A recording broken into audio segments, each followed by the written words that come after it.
ठीक है। अभी आपके सामने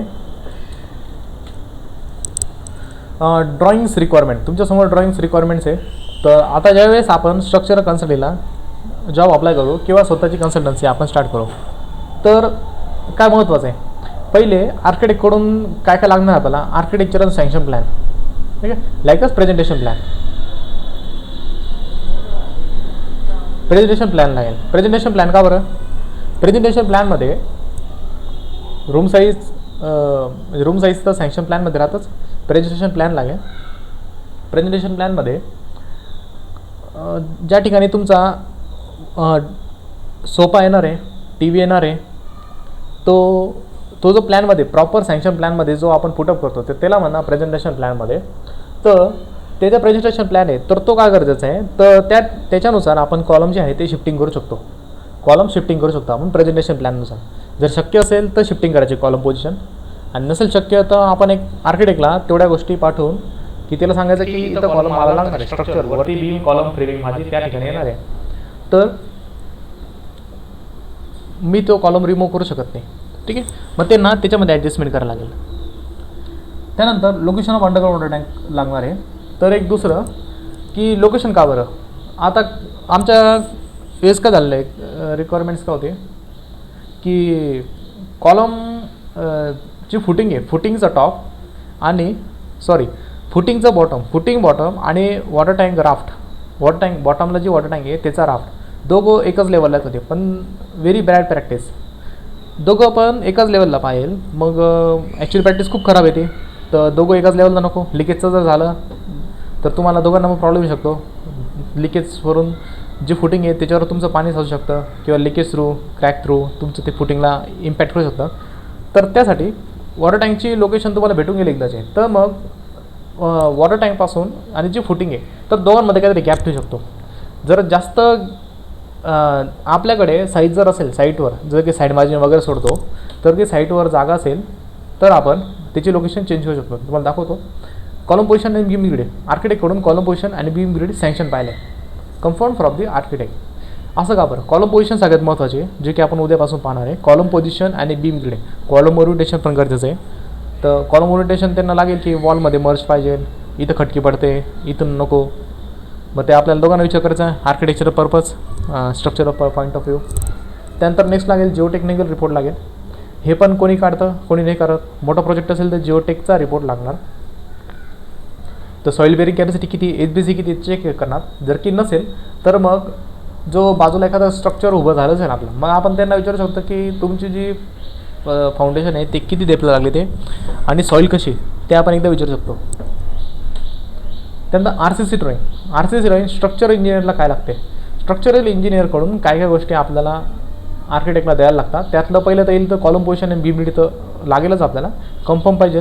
त्यानंतर नेक्स्ट कॉलम पोझिशन कन्फर्म झाले आणि बीम पोझिशन पण माझं कन्फर्म झालं की माझं इथं बीम येणार आहे, तर इथं चालतं आहे, नसं चालत तर मग रिमूव्ह करायचा. ठीक आहे, प्लस मायनस काहीतरी करायला लागेल.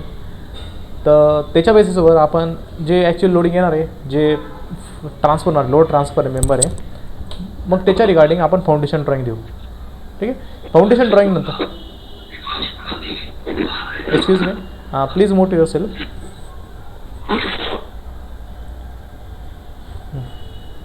तर फाउंडेशन ड्रॉईंग लागणार. त्याच्यानंतर सेंटर लाईन प्लॅन आहे और फेस लाईन प्लॅन लागणार.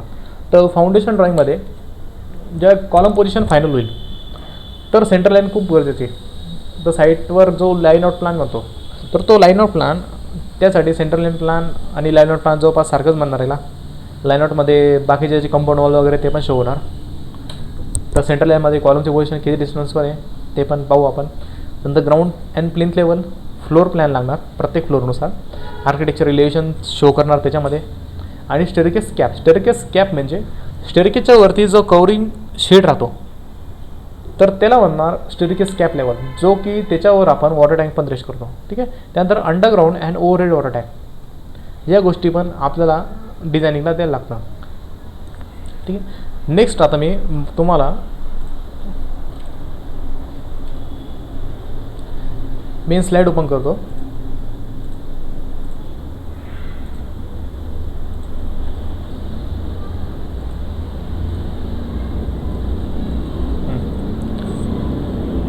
तर आता आपण सँक्शन प्लॅन बघतोय.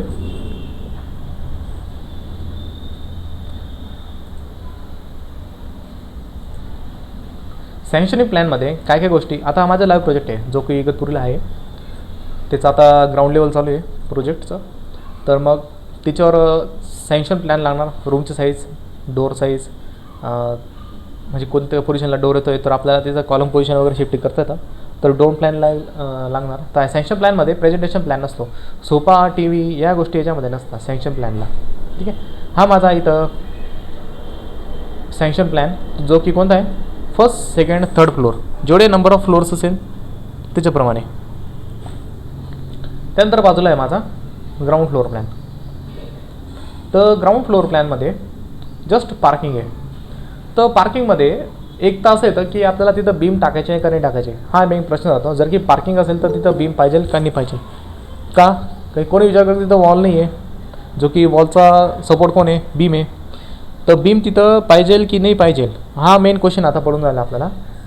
तर मग आपण तो पाहू पुढे, तिथं बीम लागतो की नाही लागत, कशासाठी, आणि जर लागत असेल तर कशासाठी लागतो. तर मग फाउंडेशन इथं पार्किंगचा प्लॅन लागणार की पार्किंगमध्ये हे जे लाईन्स आहे जे की मी तर सिलेक्ट केले. ठीक आहे. हे जे लाईन्स आहे हे माझी बिल्डिंगची वरती लाईन्स आहे, बिल्डिंगच्या वरची पोझिशन्स आहे. वरती माझा बीम या शेपमध्ये, वरचा जो प्लॅन आहे तो माझा या शेपमध्ये. पण इथं पण थोडं झिगझॅग आहे. या ठिकाणी पाहू शकता तुम्ही, या ठिकाणी झिगझॅग आहे. तर याचा मिनिंग काय, तुम्हाला हे जे लाईन्स आहे फाउंडेशनला, जो पार्किंगला हे जे लाईन्स दिले तर त्याच्यामध्ये तुम्हाला कॉलम पेस्ट करायचे. जे पण तुम्हाला लाईन्स दिले तर त्याच्यामध्ये तुम्हाला कॉलम टाकणार आहे. इथं कॉलम या पोझिशनच्या ठिकाणी. तर मी एक जस्ट कॉपी करतो इकडनं लिफ्ट बेस पॉईंट पकडून.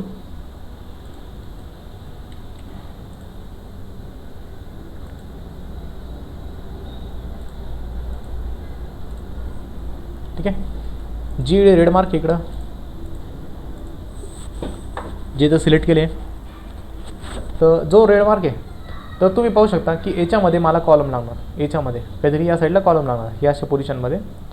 हा जो कॅन्टिलिवर आहे, या कॅन्टिलिवरचा जो पोर्शन आहे बाल्कनी, तर बाल्कनीच्या हा जो लाईन्स आहे रेड लाईन, तर त्याच्या बॅक साईडला इथं मला कॉलम ठेवायला लागेल. इथं या पोझिशनने कॉलम, जे की जर की मी ॲक्च्युअल प्लॅन पाहिला तर या ठिकाणी मी कॉलम टाकणार. जे की तुम्ही इथं पाहू शकता C26, C28, 29, 30, 31, 32, 27 हे सगळे कॉलम्स त्या लाईनीच्या मध्ये, बाल्कनी सोडून. तर आपल्याला ही लाईन खूप गरजेची आहे. त्यानंतर सेक्शन लागणार, सेक्शन प्लॅन, इलेशन. ठीक आहे. आर्किटेक्चरकडून ही ड्रॉइंग आपल्याला पूर्ण भेटली तर ठीक आहे, नाही तर ते जस्ट आपल्याला ही ड्रॉइंग पण देऊ शकता. जस्ट ओनली दिस. आर्किटेक्टकडून कोणतं ड्रॉइंग लागणार आपल्याला, एक प्लॅन, प्रेझेंटेशन प्लॅन, नाही तर सँक्शन प्लॅन. प्रेझेंटेशनल असलं तर सगळ्यात बेस्ट. टोटल डोर कुठे येतो, म्हणजे डोरचं साईजेस कळेल त्याच्यामध्ये, जे की ह्या आर्किटेक्टने आपल्याच कॉलेजला होत्या ह्या मॅडम, माझ्यासोबत होत्या, जे की माझ्या पार्टनर आहे स्नेहा जैन मॅडम. त्यांनीच हा प्रोजेक्ट तयार केला आहे, ज्याची की स्ट्रक्चर डिझायनिंग मी दिलेली. आम्हाला लाईव्ह प्रोजेक्ट भेटलं होतं नियरेस्ट आपल्या इथं पिंपळगाव बसवनच्या साईडला आहे. तर हा जो प्रोजेक्ट आहे तर याच्यामध्ये door size, window size architect Sneha Jain madam यांनी देऊन दिलेला आहे. ठीक आहे. जो पण तुमचा आर्किटेक्ट असेल ते इथं प्लॅनमध्ये शेड्यूल ओपनिंग वगैरे देऊन देईल, आणि जेणेकरून तुमची सील लेवल, लिंटेल लेवल पण याच्यामध्ये मेन्शन राहील. ठीक आहे. याच्यामध्ये असेल तर ठीक आहे, सील लेवल, लिंटेल लेवल या गोष्टी याच्यामध्ये मॅच राहतात. त्यानंतर प्लॅनमध्ये हे प्रोजेक्शन लागणार तुम्हाला. हे प्रोजेक्शन, हे जे छज्जे निघणार आहे आपल्या बाहेर त्याचे, आता ही जी पूर्ण वॉल आहे, ठीक आहे, हे वॉल आहे. आता नेमकी हे आहे काय, हा जो रेग्युलर वॉल आहे तर हा त्याच्या बाहेरचा जो पोर्शन आहे तो नेमकी आहे काय, हे सगळ्यात महत्त्वाचं आहे. तर त्यासाठी आर्किटेक्टकडून अजून एक डाटा लागेल आपल्याला, जो की 3D प्लॅन, 3D व्ह्यू. एक तर 3D व्ह्यू काढलं असेल तर ठीक आहे, नसेल काढलं तर आपल्याला काही गोष्टी अजून करून घ्यायच्या आहे, जे की 3D व्ह्यू तुम्हाला मी प्रेझेंट करतो याच्यावर.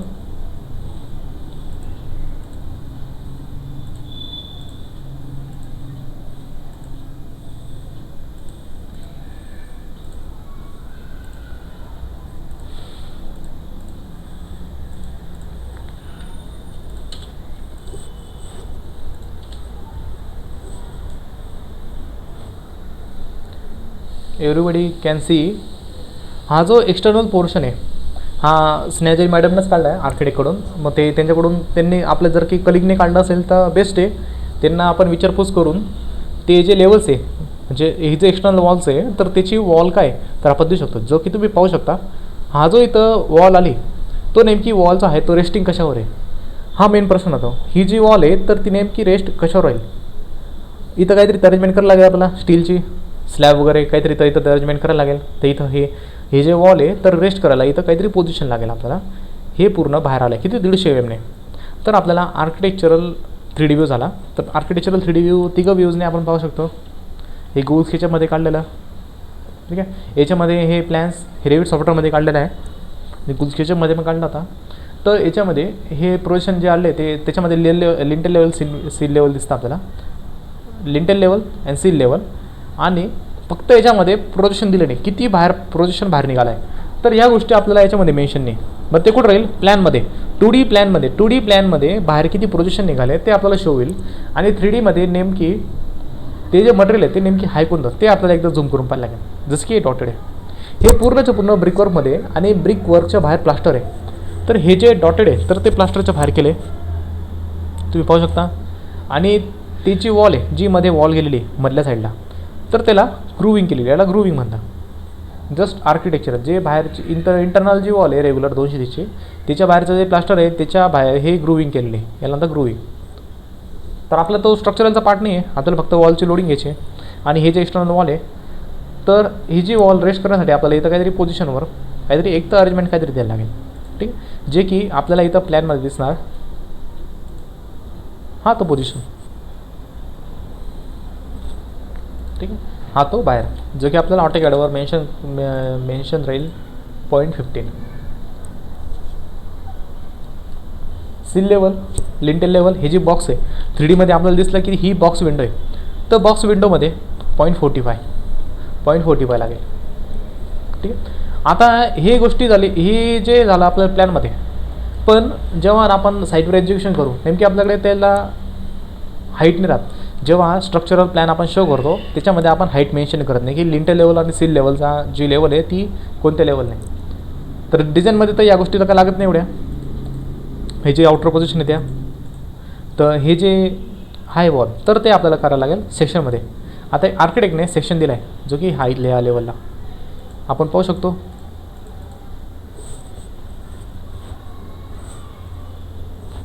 ही सेक्शन लाईन मी लेअर व्हाईटला चेंज करतो हायलाईट नसेल होतं.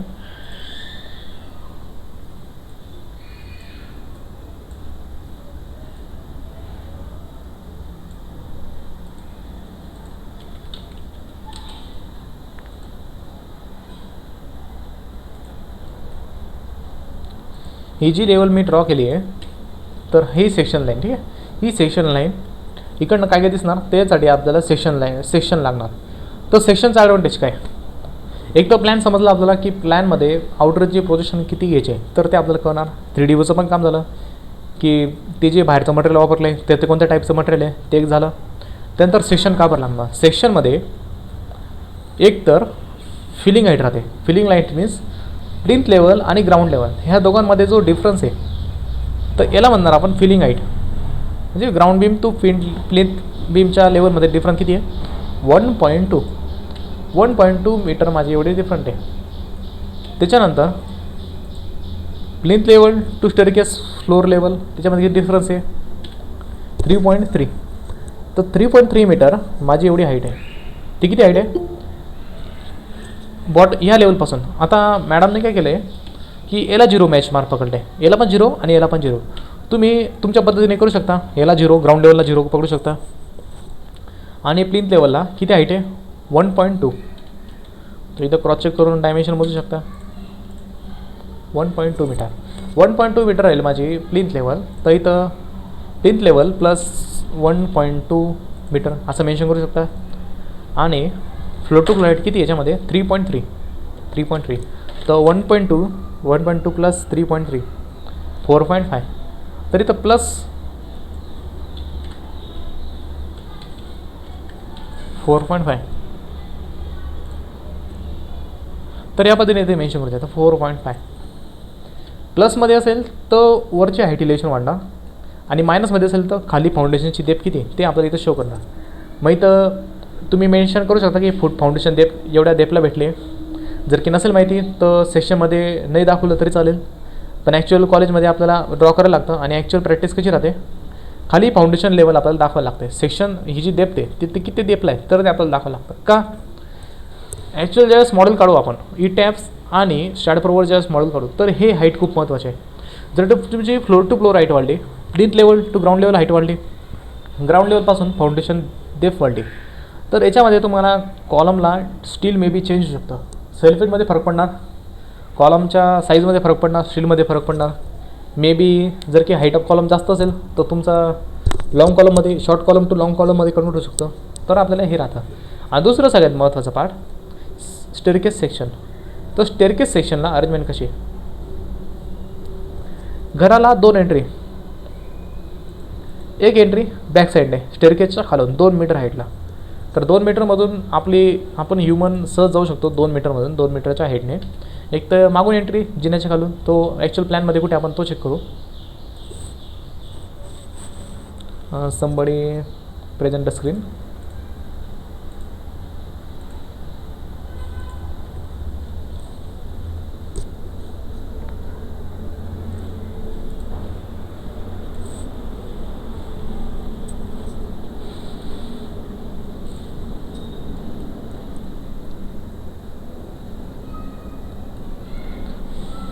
तर याच्यामध्ये स्टेअरकेस आहे. स्टेअरकेसच्या बॅक साईडला मी वाटलंच तर व्हाईट बॅकग्राऊंड करतो जर की कोणाला विजिबल नसेल तर, किंवा मोबाईलचा ब्राईटनेस करून द्या.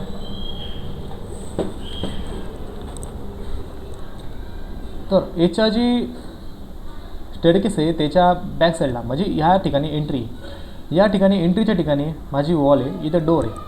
मग या ठिकाणी पण आपल्याला बीम द्यायला लागेल आणि बीमच्या वरती वॉल आणि ओपनिंग काय राहील, डोर. मग D4 नावाने इथं डोर आहे, तो इथं वॉल ओपनिंग राहील आणि बॅक साईडला स्टेअरकेस बिल्ड लँडिंग येईल. मग इथं सेक्शनमध्ये पाहू,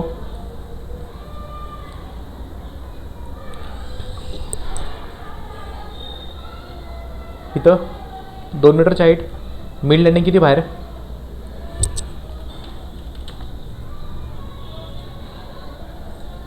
.76 माझा याच्यामध्ये जे स्टेअरकेस मिड लँडिंग बीम आहे तो माझा इथं बाहेर. तर हे का गरजेचं आहे, आता त्याच्यामध्ये मिड लँडिंगला तर बीम दिला आहे, तो पण इन्व्हर्टेड वरच्या साईडला, त्याला म्हणणार अप स्टँड बीम. आपण 2 पोझिशन देऊ शकतो, एक अप स्टँड आणि एक डाऊन स्टँड. तर अप स्टँडमध्ये काय राहतं, इथं स्टेअरकेस जिथं पण पाहिजे तुम्ही तिथं हा अप स्टँड राहील, यांना म्हणणार इन्व्हर्टेड बीम. तर हे जो इन्व्हर्टेड बीम आहे तो इथं अप स्टँडला राहील, डाऊन स्टँडला नाही दिला आहे. जर की मी इथं डाऊन स्टँडला दिला असता सच ॲज दिस वे,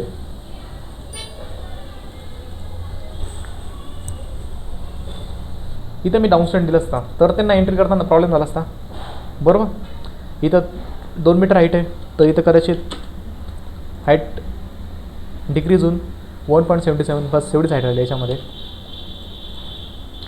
तर हे आपल्याला आर्किटेक्टनेच ऑलरेडी सेक्शनमध्ये दिलेलं आहे, पण आर्किटेक्टने जरी दिलं नसेल पण तुम्हाला ऑलवेज स्टेअरकेस मिड लँडिंगचा जो बीम आहे तो ऑलवेज तुम्हाला इन्व्हर्टेड घ्यायचा आहे, अप स्टँडला घ्यायचा आहे. अप स्टँड आणि डाऊन स्टँड याच्यामध्ये 2मध्ये वर्डिंगमध्ये कन्फ्युजन नको करू.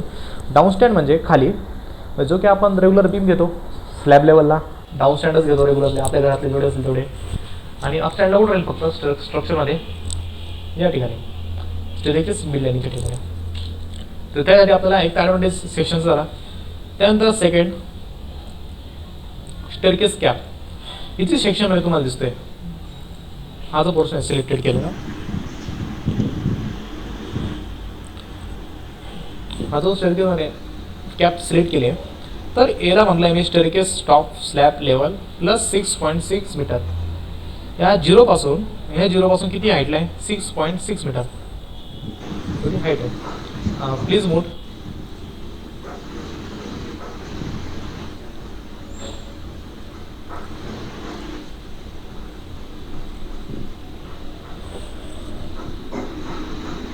Please, Shakib sir, please mute your mouth. Please mute your mouth. Sir.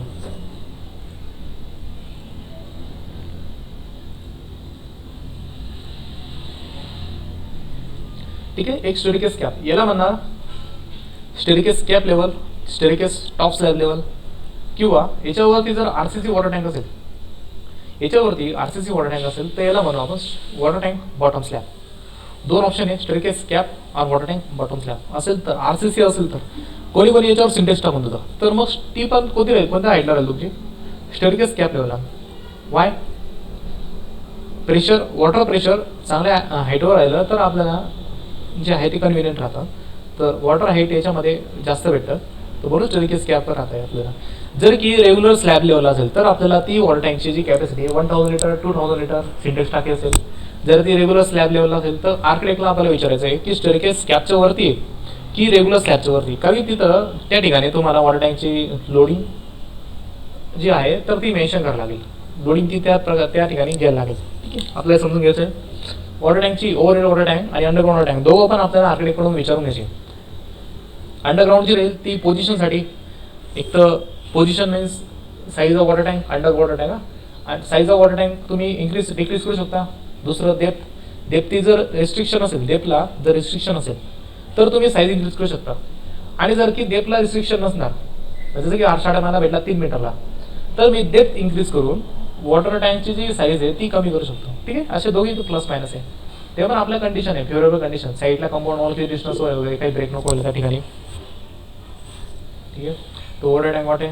आणि इथं स्टेअरकेस कॅपला इथे छज्जा दिलेला 0.45, जो की आपल्याला स्टेअरकेस कॅप जो राहील त्याच्यावर इलेव्हेशन दाखवायला लागणार. इलेव्हेशन पाहू आपण लवकरच. त्यानंतर इथं पिन काढली एक आहे, या ठिकाणी छोटी पिन काढली, तुम्ही बघू शकता. पॅरापेट लेवल आहे, याच्या बाहेर एक पिन काढली. तर एक जस्ट कोपिंग टाईपमध्ये आणि इलेव्हेशन प्रपोज होते छोट्या छोट्या याच्यामध्ये. सर जस्ट ब्रिकची अरेंजमेंट आहे, नॉट अ कॉन्क्रीट स्ट्रक्चर.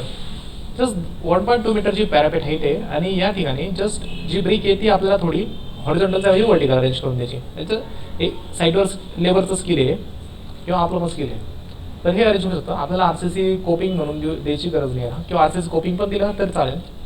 तर आता हे ज्या गोष्टी तर त्या प्लॅनमध्ये कुठे प्लॅनमध्ये पाहू शकतो.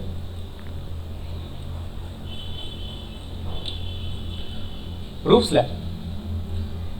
स्लॅब हे जे लाईन्स आहे, हे या लाईन्समध्ये मी सिलेक्टेड केले.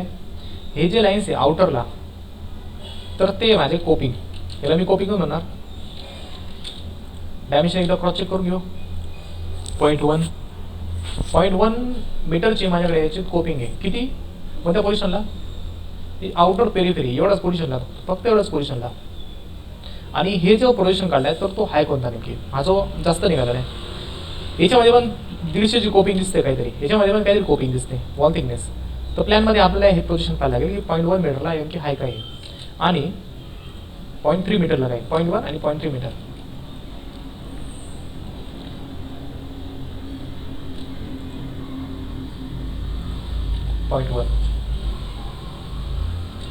तर सेशनमध्ये आपण पाहू शकतो 0.05.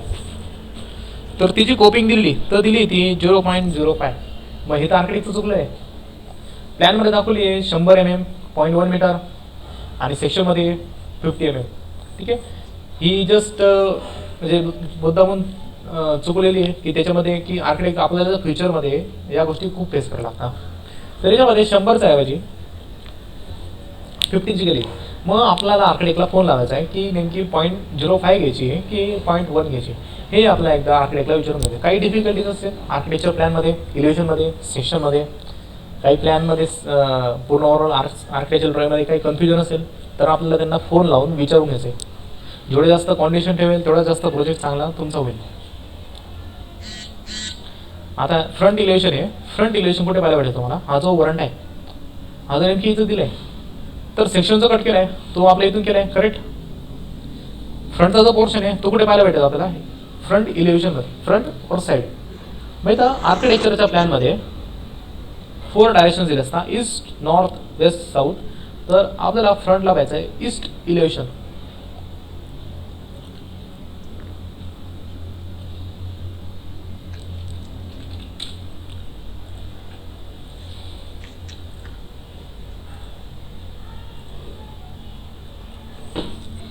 तर ती जी डॉटेड मध्ये म्हटलं तर ती फ्रंटची हाईट आणि बाकी पोर्च पोर्च या पद्धतीने जो बाहेर आपल्याला तुम्ही म्हणाले की 0.1 आणि 0.3 अशा दोन याच्यामध्ये प्रोजेक्शन दिसत आहे.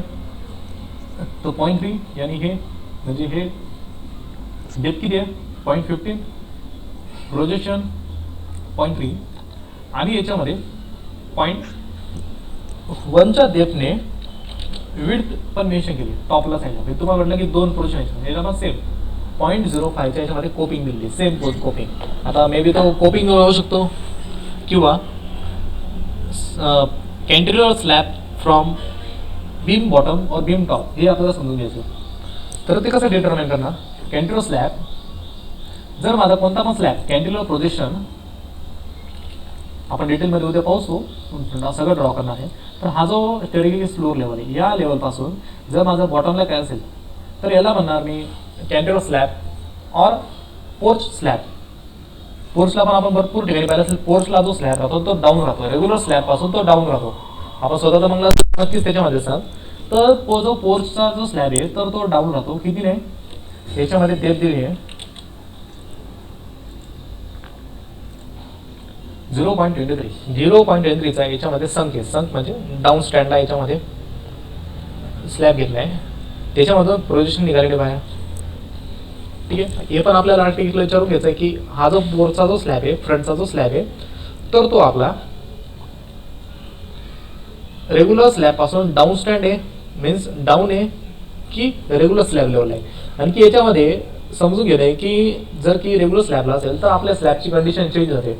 Means one shortage continuous one shortage discontinuous जे आपले IS 456 पेज नंबर 91 मध्ये दिले की वन शॉर्टेज डिसकंटिन्युअस फोर्स. आता याच्यामध्ये जर की स्लॅब जर माझा इथे खाली राहिला ठीक आहे डाऊन स्टँडला आपण पाहतो कशा पद्धतीने राहतो तर याचं जर की डाऊन स्टँडला राहिला खाली राहिला म्हणजे बीमच्या बॉटमला राहिला तर माझा स्लॅब फुलतो 4 एजेस डिसकंटिन्युअस राहील एवढा पोर्शन.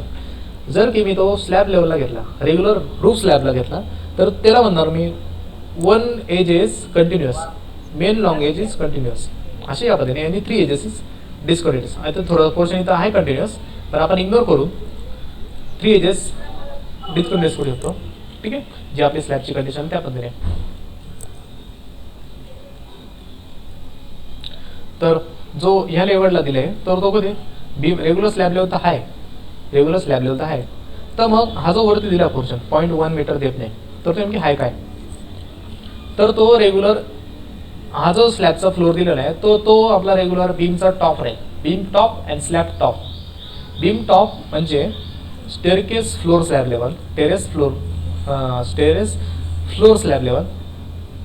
तर ह्याच्यावरती जो स्लॅब राहील तर त्याला म्हणणार एक तर कोपिंग आणि तो आपल्या बीममधून निघत नाही. तो जो स्लॅब आहे तो आपल्या बीममधून निघत नाही मग तो आपला तो रेग्युलर निघतो वरतून. म्हणजे इन शॉर्ट काय जो तुम्हाला वॉलची कंडिशन सांगितली हे कोपिंग हा जो पोर्शन होता तो कोपिंग पार्ट म्हणजे दिस पॉईंट हा पण कोपिंगचाच पार्ट आहे. झालं क्लिअर. हा जो पोर्शन आहे इलेक्शनचा पार्ट दिला आहे हा पण माझा कोपिंगमध्ये जो की मी इथं काहीतरी मला स्लॅबची अरेंजमेंट करायला लागेल जेणेकरून तो रेस्टिंग राहील. तर या ठिकाणी आपण या पद्धतीने अरेंज करू शकतो. ठीक आहे. हा स्लॅब कॅन्टर स्लॅब आणि हा कोपिंग स्लॅब और brick work coping in brick work और कोपिंग इन RCC और कॉन्क्रीट या पद्धतीने म्हणू शकतो. ठीक आहे. प्रत्येक फ्लोर राहील याच्याप्रमाणे. इथं जो नॉर्थ साईड आहे ठीक आहे हे नॉर्थ साईड तुम्ही पाहू शकता. स्क्रीन थोडी लॅगिंग होईल.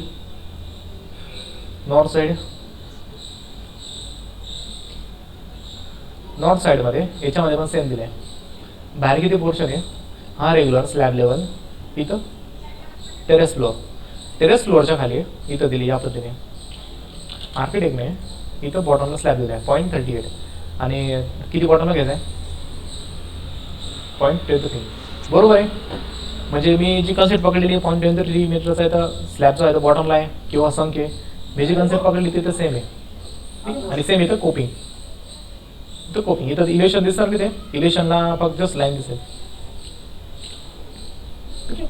अशा पद्धतीने प्लॅन सेक्शन आणि 3D व्ह्यू आणि इलेक्शन अशा गोष्टी आपल्याला आर्किटेक्टकडून रिक्वायरमेंट राहतात जेणेकरून आपण स्ट्रक्चरल ड्रॉइंग करायला एकदम प्रॉपर पद्धतीने या सगळ्या ड्रॉइंग आपण जे फाउंडेशन लेवल राहू ground, first, second, roof, underground water tank, over water tank, staircase, cap level आपण प्रॉपर पद्धतीने सेक्शन आपण देऊ शकतो.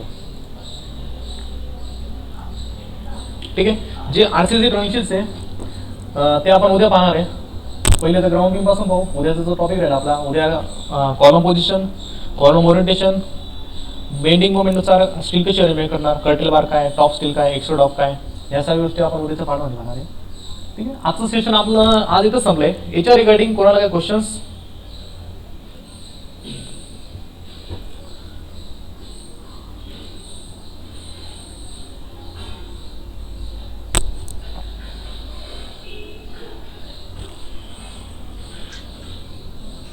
ठीक आहे. आजचं सेशन आपण इथंच थांबवतोय. देवांच्या सेशनला कोणाला काही क्वेश्चन्स आहेत का?